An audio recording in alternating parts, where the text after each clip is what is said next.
پہلی بات یہ ہے کہ پیپلز پارٹی وفاقی وزارت نہیں دے سکتی ان کو، اور دوسرا یہ کہ ڈاکٹر خالد مقبول صدیقی صاحب میرے ذاتی دوست ہیں، وہ MKM پاکستان کے سربراہ ہیں اور وفاقی وزیر ہیں، ابھی تک وزیر ہیں، ان کا استعفیٰ قبول نہیں ہوا۔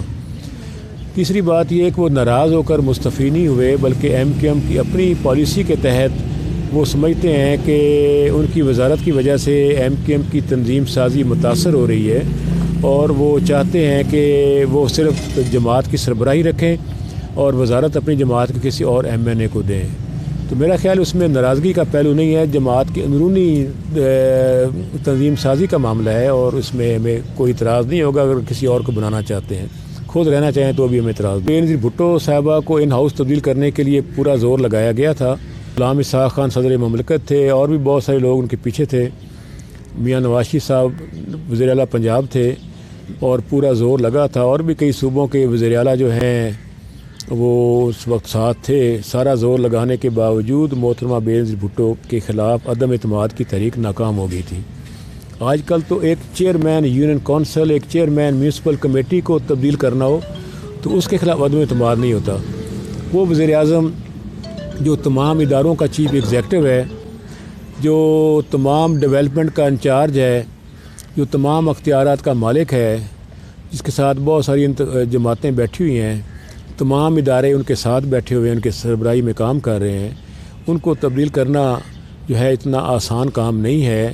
خواب دیکھنے پر کوئی پابندی نہیں ہے، لیکن ان ہاؤس تبدیلی کا سرے سے کوئی امکان نہیں ہے۔ یہ محض میڈیا کے کوئی چینلز جن کے اشتہار بند کیے گئے ہیں، کچھ وہ خفا ہیں تھوڑے سے، روزانہ اس پہ ٹاک شو ہو رہا ہوتا ہے، اور حکومت میں پریشر دباؤ بڑھانے کے لیے ہمیشہ ہر ملک میں ہوتا رہتا ہے، کوئی نئی بات نہیں ہے۔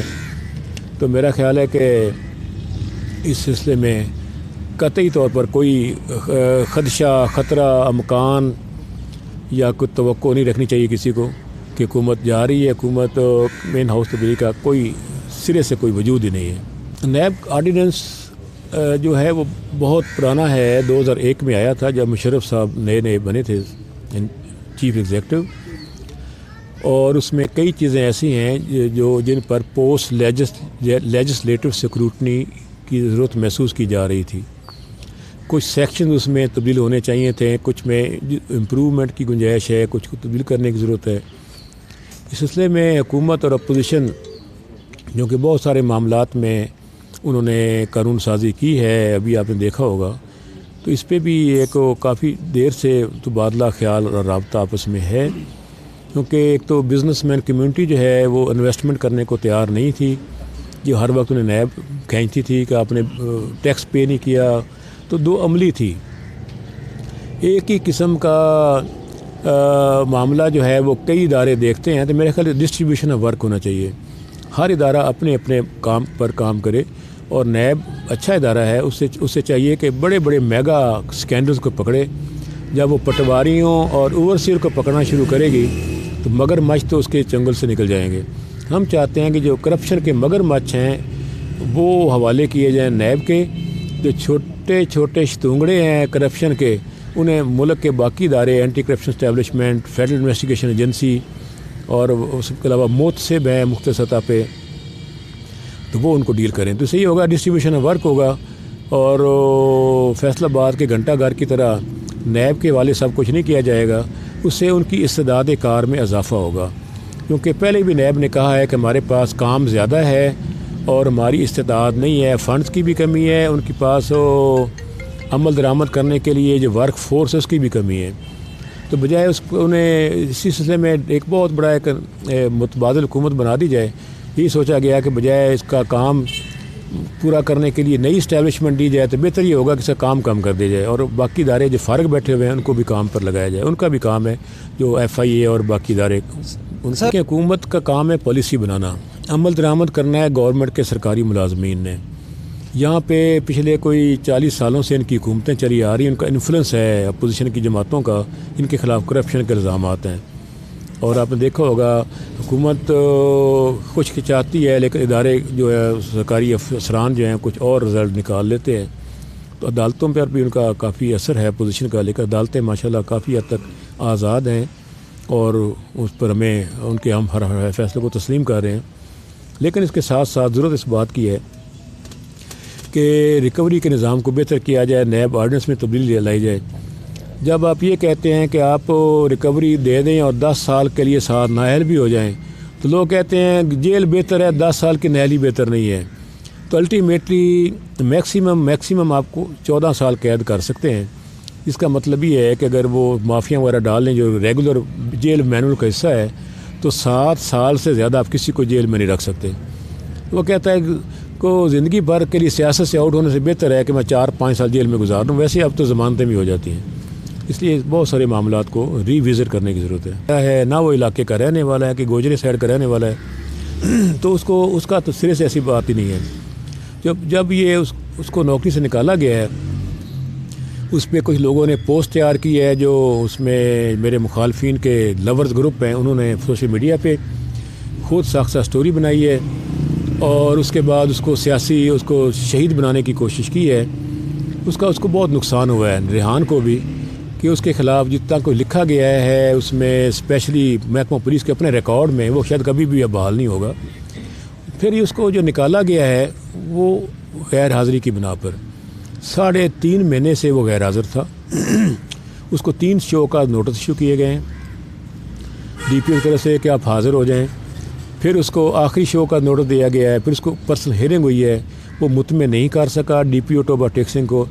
ڈی پی او ٹوبا ٹیک سنگھ جو ہیں وہ رینکر نہیں ہیں، وہ سی ایس پی افسر ہیں، پولیس سروس آف پاکستان سے ہیں، مضبوط اعصاب کے اسٹرانگ دیانتدار افسر ہیں، اور انہوں نے بالآخر اس کو 4 جنوری کو ڈسمس کر دیا نوکری سے۔ اس کے نکلوانے میں میرا کوئی رول سرے سے نہیں ہے۔ باقی سارا یہ کہ نہ اس نے گینگ پکڑا تھا، پھر میں نے اس کو سفارش کی، اس نے مانی نہیں۔ پہلی بات یہ ہے وہاں سے ایم این اے میں ہوں، ایم پی بھی میں ہوں، وزیر بھی وہاں سے میں ہوں، بقول اس کے ڈی ایس پی میرا لگا ہوا تھا، ایس ایچ او میرا لگا ہوا تھا۔ پولیس ایکٹ اور رولز کے مطابق سب انسپیکٹر مقدمہ درج نہیں کر سکتا جب تک اس کی اجازت ایس ایچ او نہ دے۔ اگر سارے افسر میرے لگے ہوئے تھے بقول اس کے، ایس ایچ او بھی، ڈی پی او بھی، ڈی ایس پی بھی، تو پرچہ تو پھر درج ہو ہی نہیں سکتا تھا۔ اگر اس نے کوئی مقدمہ کسی کے خلاف درج کیا ہے، اس کو چلان بھی کیا، اس کا مطلب اس کو آزادی تھی، جیسے وہ چاہتا کرتا۔ تو اس کی اپنی ریپیوٹ اتنی اچھی نہیں تھی، اور میرا خیال ہے کہ پولیس فورس میں 50% سے زائد لوگ ایسے ہیں جن کے بارے میں عوام کو پتہ ہے وہ کیا کرتے ہیں، اس لیے کہ پوری پولیس فورس ہی بدنام، ایسے لوگوں کی وجہ سے پولیس فورس بدنام ہے۔ اور وہ اس کے پیچھے میرے جو سیاسی مخالفین ہیں ان کی شے تھی، ان کی سپورٹ تھی۔ ایک آدمی نے 1700 دفعہ وہ معاملہ شیئر کیا ہے، 1700 دفعہ وہ معاملہ شیئر کیا ہے، اور اسے اندازہ کر لیں کہ اس کے پیچھے مقاصد اور عزائم کیا تھے۔ محض میری کردار کشی، محض میری توہین کرنا، لیکن اس پر باقاعدہ ڈسٹرکٹ پولیس نے اس کی وضاحت جاری کی ہے، باقاعدہ ایک ہینڈ آؤٹ جاری کیا ہے اور کہا ہے کہ اس وجہ سے اس کو نکالا گیا ہے، اور اس کی باقاعدہ اسپیشل رپورٹ بھی تیار کر کے بھیجی ہے۔ اب اس کے ساتھ اگلا مرحلہ جو ہے، اب ان کا احتساب شروع ہو چکا ہے۔ فیڈرل انویسٹیگیشن ایجنسی FIA کا سائبر کرائم ونگ اس کی تفتیش شروع کر چکا ہے۔ بہت جلد ان سب کی گرفتاریاں ہوں گی جنہوں نے اس کو مس یوز کیا ہے، سوشل میڈیا کو کردار کشی پر جھوٹی خبر بنائی ہے، جھوٹا اسکینڈل بنانے کی کوشش کی ہے، اور محکمہ پولیس کی وضاحت کے بعد وہ سب چیزیں دم توڑ گئی ہیں۔ اب دیکھا ہوگا وہ شدت بھی نہیں رہی ان کی بک بک کرنے میں، اور اب تو چھپتے اور بھاگتے پھرے ہیں۔ اب تو کئی پیغام بھی مجھے کوئی لوگوں سے آئے ہیں کہ آپ ہمیں معاف کر دیں، ہم نے شیئر بہت زیادہ کیا ہے۔ میں نے کہا اللہ تعالیٰ آپ کو معاف کرے نہ کرے، میرا تو ایشو نہیں ہے، لیکن آپ کو کم از کم وفاقی حکومت کا FIA جو ہے اور سائبر کرائم ونگ وہ معاف کرنے کو تیار نہیں ہے، کیونکہ ایک کمپین ہے پچھلے عرصے سے وفاقی وزراء کے خلاف، ارکان پارلیمنٹ کے خلاف، جوڈیشری کے اعلیٰ ججوں کے خلاف، پاکستان کی مسلح افواج کے خلاف۔ ان کی کردار کشی کے لیے ایک خاص طبقہ یہاں پہ موجود ہے جو ان کو بدنام کرنے کے لیے نئے نئے قصے گھڑتا ہے اور اس کو سوشل میڈیا پہ ڈالتا ہے۔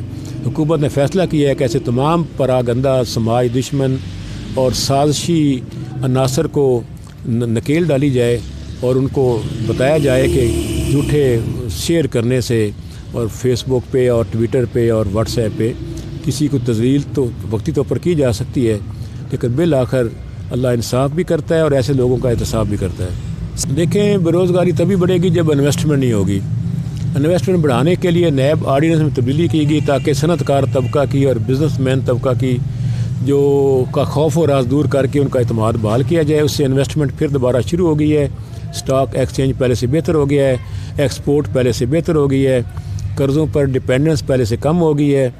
ٹیکسیشن کا نظام پہلے سے بہتر ہو گیا ہے. اس کے ساتھ ساتھ 1 لاکھ نوجوانوں کو 100 ارب روپے کے بہت سستے قرضے دینے کی اسکیم حکومت لے کر آئی ہے. اتنی درخواستیں آئی ہیں کہ پہلے مرلے میں ہی پیسہ پورا ہو گیا. احساس پروگرام کے تحت تو انصاف ہیلتھ کارڈ 7,20,000 روپے کی جو انشورنس ہے گارنٹی وہ الگ دے دی گئی ہے. اس کے علاوہ 6 ارب روپے سے سستا پیکیج دیا جا رہا ہے سیکورٹی اسٹور پر. اس سے ان کا کم ہوا ہے بوجھ مہنگائی کا غریبوں پر. اس کے ساتھ معذور اور بیواؤں کے لیے نئے کارڈ ایشو کیے جا رہے ہیں. بیس انکم سپورٹ پروگرام میں سے کافی سارے لوگوں کو نکال باہر کیا گیا ہے. سرکاری ملازم تھے, اچھے بھلے کاروبار کرتے تھے, ادھر سے بھی جگہ ٹیکس وصول کرتے تھے. اس سے میرا خیال ہے کہ تھوڑا سا انتظار کریں. 2020 میں یہ جو شروع ہو گیا مسئلہ, پھر یہ کہ 50,000 سالانہ اسکالرشپ حکومت دے رہی ہے انڈر گریجویٹ بچوں کو, اور سب کچھ میرٹ پر ہو رہا ہے. کس میں کوئی سفارش نہیں چاہیے. قرضے کے لیے, انصاف ہیلتھ کارڈ کے لیے, اسکالرشپ کے لیے پاکستانی بچہ ہونا ضروری ہے. وہ کسی مذہب, فرقہ, جماعت, سیاسی سے کوئی فرق نہیں پڑتا. پاکستان کے سبھی بچے ہمارے اپنے بچے ہیں. اس لیے ہم چاہ رہے ہیں کہ پاکستان کا نظام بہتر کیا جا سکے, اصلاحات کی جائے.